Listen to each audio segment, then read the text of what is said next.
Ataque à igreja nos Estados Unidos deixa 2 mortos e 17 feridos. E você vai ver também. Javier Milei é apedrejado por opositores durante carreata na Argentina. Criação de empregos formais em julho no Brasil tem queda de 30% na comparação com o ano passado. Exposição de Monet bate recorde e é a mais visitada da história do MASP. E ainda, clássicos regionais marcam a rodada das quartas de final da Copa do Brasil. Tudo isso você confere a partir de agora no Jornal das 18h30.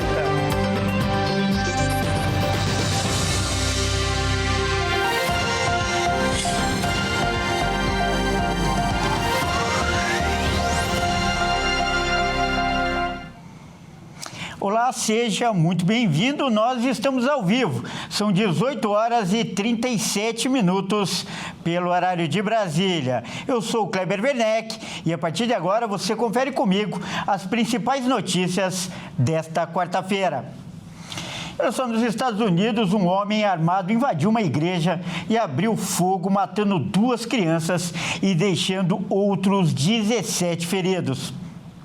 A tragédia dos tiroteios fez mais vítimas agora na cidade de Minneapolis, no estado americano de Minnesota. 2 crianças morreram baleadas quando um atirador atacou uma igreja nesta quarta-feira, deixando 17 feridos, 14 deles menores de idade. O atirador começou a disparar com um fuzil através das janelas do templo em direção às crianças sentadas nos bancos durante a missa. Os alunos estavam comemorando a primeira semana do ano letivo quando o ataque ocorreu. 2 crianças de 8 e 10 anos foram mortas onde estavam sentadas nos bancos da igreja. Seus pais foram notificados. Outras 17 pessoas ficaram feridas, 14 delas crianças. 2 dessas crianças estão em estado crítico. O covarde que disparou esses tiros acabou tirando a própria vida nos fundos da igreja. Mais cedo, veículos de comunicação já tinham noticiado que o autor do ataque estava morto. Imagens mostraram vários pais levando seus filhos pequenos da escola em meio a um importante dispositivo de emergência. O presidente americano Donald Trump publicou em sua rede social Truth Social ter sido informado do ataque trágico e que o FBI estava no local. A confirmação do ataque ocorre após uma onda de denúncias falsas sobre ataques armados em várias universidades do país, no retorno dos estudantes das férias de verão. O presidente argentino, Javier Milei, precisou ser retirado às pressas de uma carreata nesta tarde. Opositores atiraram pedras e garrafas contra o chefe de Estado. E um porta-voz da Casa Rosada informou que ninguém se feriu gravemente. A cidade de Lomas de Zamora, no sul de Buenos Aires, recebeu um evento do partido do presidente da Argentina, Javier Milei. O presidente estava acompanhado de aliados políticos que disputam as eleições legislativas que acontecem em outubro. Tudo ocorria bem até o momento que Milei acenou para uma picape. As pessoas que estavam na caçamba começaram a atirar pedras e garrafas em direção à carreata, dando início a uma confusão entre apoiadores e opositores de Milei. O chefe de Estado precisou ser retirado da carreata às pressas. Em entrevista à imprensa argentina, aliados do Milei acusaram militantes ligados à ex-presidente Cristina Kirchner de serem os responsáveis pelo ato. O presidente argentino vive a maior crise desde que assumiu o governo. A justiça argentina investiga uma denúncia de corrupção envolvendo funcionários do alto escalão do governo, o advogado pessoal de Javier Milei e a irmã do presidente, Karina Milei. As acusações são de desvio de dinheiro em contratos para a compra de medicamentos. Após o incidente com a carreata, Milei postou uma foto nas redes sociais com a sua irmã e com o professor e candidato às eleições legislativas, José Luiz Espert. No texto ele disse que os cucas, que é o apelido dos apoiadores da Cristina Kirchner, atiraram pedras por falta de ideias e reforçou que o kirchnerismo nunca mais terá vez na Argentina. E durante uma reunião no Senado, a senadora Damares Alves revelou que está com câncer de mama. Ela recebeu o diagnóstico no dia 18 de julho, após realizar diversos exames. A senadora Damares Alves, do Republicanos do Distrito Federal, revelou durante sua participação na reunião de instalação da Subcomissão do Câncer na Comissão de Saúde que está com câncer de mama. A ex-ministra da Mulher, Família e Direitos Humanos do governo Bolsonaro comentou que recebeu o diagnóstico de câncer de mama há um mês, no dia 18 de julho, mas que só agora teve coragem de tornar público seu diagnóstico. Eu sou a membro mais legítima dessa comissão. Vou falar publicamente a primeira vez no Senado. Há um mês eu fui diagnosticada com câncer. Então, eu vou fazer parte desse grupo de forma muito legítima. Eu fui diagnosticada com câncer dia 18 de julho. Eu fiz, senador Irã, todos os exames. Em 18 dias eu consegui fazer biópsias, ressonâncias, todos os exames. E em 18 dias eu consegui fazer a cirurgia. E com 5 dias eu estava trabalhando. Eu quero trazer o susto que eu passei, a angústia, a dor, mas os exames que eu fiz, a equipe médica que cuidou de mim, eu quero que todas as mulheres no Brasil tenham acesso à saúde como eu tive. A criação de empregos formais em julho foi menor do que no ano passado. A renda média também caiu. É o que mostram os números do CAGED. No mês de julho, o Brasil criou mais de 129 mil empregos de carteira assinada, uma diminuição de 32% referente ao mesmo mês de 2024. Os índices mostram que foram ao menos 2 milhões e 200 mil contratações e 2 milhões e 100 mil demissões no mesmo período. O índice do CAGED, o Cadastro Geral de Empregados e Desempregados, mede o emprego com carteira assinada no país. No acumulado de janeiro a maio, foram criadas mais de 1 milhão de vagas. O levantamento apontou que as áreas que mais cresceram no período foram serviços, comércio, indústria, construção e agropecuária. Dentre todos os estados, 25 demonstraram saldo positivo na geração de empregos no mês de maio. Os que mais cresceram foi São Paulo, Mato Grosso e Bahia. Já os estados que ficaram com os menores saldos em janeiro são Espírito Santo, Tocantins e Acre. Já o salário médio real caiu. O valor, que foi de R$ 2.277, é R$ 5,64 menor do que o demonstrado em junho, representando uma queda de 0,25%. Vamos falar de cultura agora. A exposição Monet bateu um recorde de público no MASP e se tornou a mais visitada da história do museu. O Caio Veríssimo está lá e vai trazer mais informações para a gente. Vamos ver o Caio aqui. Boa noite, Caio. Seja bem-vindo. Oi, Kleber, boa noite a você, boa noite a todos que estão nos acompanhando. Exatamente como você acabou de mencionar, essa exposição de Monet bateu recorde de visitas em uma mesma exposição aqui no MASP, no Museu de Arte de São Paulo. Reuniu até agora, até o momento, 410 mil pessoas, ou seja, bateu o recorde da antiga exposição mais visitada, que era da Tarsila do Amaral, que era a exposição Tarsila Popular de 2019. Então, assim, está sendo um sucesso. Eu vou pedir para o nosso câmera dar um giro aqui, mostrar um pouquinho das artes que estão aqui disponíveis no local. Bom, aqui se concentram pelo menos 30, um pouco mais de 30 obras do artista francês, que data aí de 1870 até 1920, um período do auge do pintor, né? Ele que nasceu em 1840, um dos fundadores aí do impressionismo na pintura. Então, assim, essa exposição aqui tem sido um sucesso aqui em São Paulo. E cada uma dessas exposições aqui nós encontramos 5 núcleos, né, que separam as obras, mostrando aí a relação do artista com a natureza, a transformação também ambiental, como veio a modernização no período dessa pintura. Então, assim, quem vir aqui vai encontrar parte da história diante dos seus olhos. Então é um convite a todos aí que venham visitar. E olha só, Kleber, daqui a pouquinho eu vou voltar para trazer mais informações sobre horários, sobre preços, para todo mundo aí que está interessado em vir visitar aqui. Ainda há um tempo, um bom período para poder fazer essa visita. Então daqui a pouquinho eu volto com mais informações, ok? Eu volto com você aí no estúdio. Tá certo, Caio, muito obrigado. E veja a seguir mais detalhes da exposição de Monet, a mais visitada da história do MASP.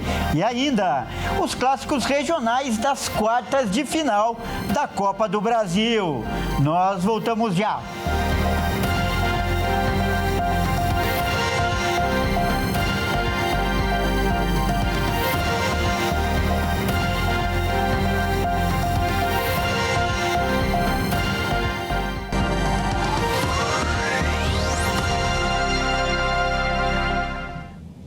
Mais uma vez, seja muito bem-vindo. Nós estamos de volta e ao vivo. São 18 horas e 48 minutos pelo horário de Brasília. A gente volta falando de esportes aqui no Jornal das 18h30. E quem traz as informações é o Bruno Buenos Aires. Boa noite, Bruno. Hoje teremos os jogos de ida da Copa do Brasil e já vamos ter clássico logo de cara, não é mesmo? Isso mesmo, Kleber, daqui a pouquinho. Boa noite a você e a todos que nos assistem. Abrindo as quartas de final lá na Arena MRV, Atlético Mineiro e Cruzeiro duelam. E com bastante rivalidade envolvida, o retrospecto do clássico é bem equilibrado. Vaga na semi, quase 10 milhões de reais em premiação e a tradicional rivalidade. Com esse cenário, Atlético Mineiro e Cruzeiro se enfrentam nesta quarta às 19h30 pelas semifinais da Copa do Brasil. Este será o terceiro confronto entre os rivais mineiros na Copa do Brasil. Em 2014, eles disputaram a final. O Atlético Mineiro levou a melhor, vencendo os 2 jogos e se sagrando campeão. Em 2019, o Clássico Mineiro foi disputado nas quartas de final, como agora. A Raposa venceu por 3-0 no Mineirão e perdeu por 2-0 no Independência, classificando-se para as semifinais.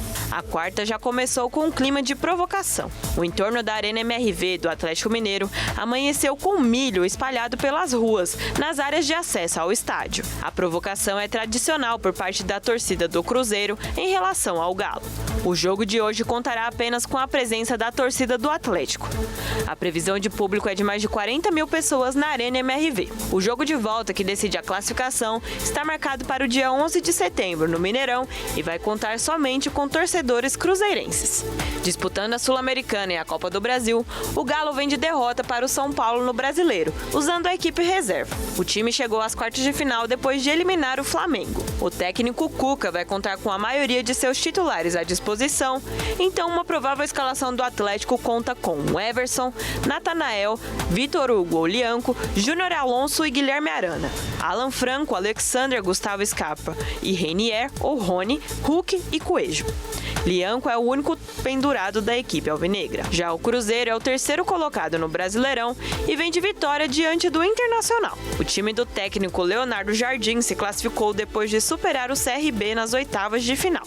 Para o confronto de hoje, o treinador cruzeirense deve manter a equipe que vem utilizando nos últimos jogos. Então, uma provável escalação do Cruzeiro conta com Cássio, William, Fabrício Bruno, Vilauba e Kaique, Lucas Romero, Lucas Silva, Christian e Matheus Pereira, Wanderson e Caio Jorge. Lucas Romero é o único pendurado do Celeste.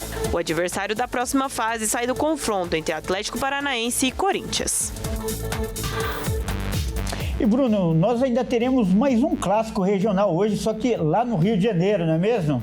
Exatamente. Mais tarde, Vasco e Botafogo jogam no São Januário às 21h30.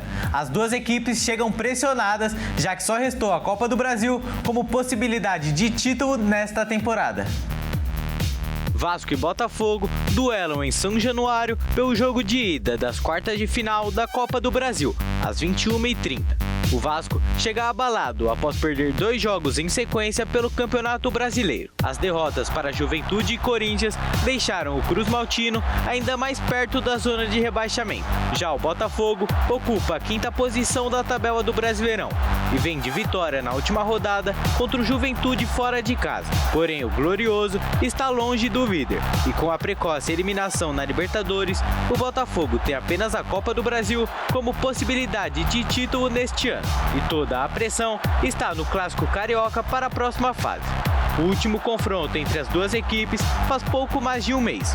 Os cariocas se enfrentaram pelo Campeonato Brasileiro no Mané Garrincha em Brasília. E quem saiu vencedor foi o Botafogo. O alvinegro venceu por 2-0 com gols de Arthur Cabral e Nathan Fernandes.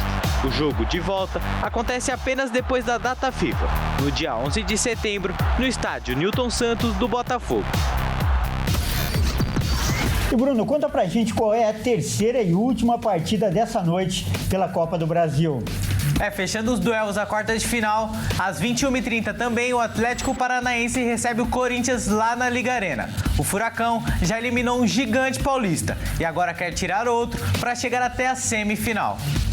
O Atlético Paranaense recebe o Corinthians na Liga Arena na noite de hoje. As equipes disputam vaga para a semifinal da Copa do Brasil e vivem um cenário parecido. O Furacão chega para a partida com um pouco de gás e motivação. Eliminou São Paulo na competição e ganhou do CRB na Série B do Campeonato Brasileiro após 7 jogos sem vencer. O Timão precisou eliminar o Palmeiras para chegar nas quartas de final. E na última partida do Brasileirão venceu o Vasco em São Januário, quebrando um jejum de 6 jogos sem vitória e renovando a esperança da fiel torcida. Os donos da casa devem entrar em campo com a base titular, com exceção do lateral esquerdo Esquivel, que foi poupado por conta de desgaste muscular e fica fora da partida. O jovem Léo Derek é o provável substituto. A grande novidade na lista é o volante Elan Ricardo, que é recém-contratado e relacionado pela primeira vez. Já o Corinthians sofre com alguns desfalques. O atacante Yuri Alberto se recupera de uma hernia inguinal, André Carrijo se recupera de uma cirurgia do tornozelo e Ranieri está suspenso por excesso de cartão amarelo. A boa notícia é que o atacante Memphis Depay voltou a estar à disposição do técnico Dorival Júnior depois de 20 dias em tratamento de uma lesão muscular na coxa. O holandês está entre os relacionados, mas deve ficar no banco. O ataque provavelmente será novamente comandado por Kaique e Guinegão, jovens da base corintiana que foram titulares nos últimos 2 jogos.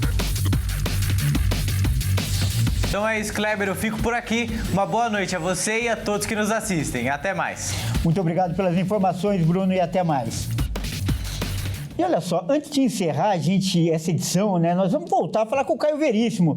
Ele que está lá no MASP e vai trazer mais detalhes da exposição de Monet, que, aliás, é a mais visitada da história do museu. Caio, quem quiser também fazer parte aí dessa estatística e visitar, como deve fazer, por favor? Isso aí, Kleber. Bom, estamos de volta. Bom, como nós conversamos aqui, essa exposição que tem sido um sucesso, trazendo milhares de pessoas para cá para ver a ecologia de Monet, ou seja, várias obras de artes desse pintor incrível que nós temos na história mundial. Bom, para quem ficou interessado em vir conhecer aqui, o horário de funcionamento é de terça a domingo, das 10 da manhã até as 18 horas, até as 6 da tarde. Na sexta-feira, o evento acontece das 10 até as 21 horas. E nas terças-feiras, a entrada é gratuita, na sexta-feira das 18 às 21 também, mas é bom que todo mundo possa entrar no site masp.com.br para saber os horários especiais e também lembrando que a compra de ingresso é somente no site para que possa ir adquirir e poder vir conhecer essa obra que é tão incrível. Então fica aí o convite para que as pessoas venham conhecer parte dessa história maravilhosa da pintura que nós temos aí mundo afora. E bom, fica o convite. E eu volto aí para você, Kleber, no estúdio. Um grande abraço e até mais. Muito obrigado pelas informações, Caio. Bom, é isso aí. O Jornal das 18h30 fica por aqui. Eu agradeço demais a companhia. Uma ótima noite e até amanhã.